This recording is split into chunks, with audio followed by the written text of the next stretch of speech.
Кыргызым, кыйынчылык башыңда, апат оору басып келди жаныңа. Ойгон кыргыз бири-бириңе тирек бол, дагы кандай сыноо турат алдыңда.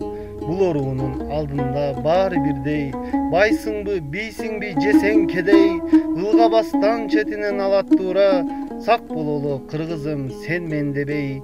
Бул абалдан пайда издеп жүргөндөр, азык түлүк кымбаттатып көпкөндөр, ойгонгула баарыңарга бир өлүм, андан көрө элиңе тирек боло көр. Качан кыргыз оорудан көз жумчу эле, бири-бирин жөлөп таяп турчу эле, бүгүн дагы бир муштумдай түйүлсөк, бул апатты жеңебиз биз албетте. Дагы көп майрамдайбыз алдыда, дүрбөлөңгө түшүп кыргыз кайгырба, жараткандын сыноосудур бул дагы.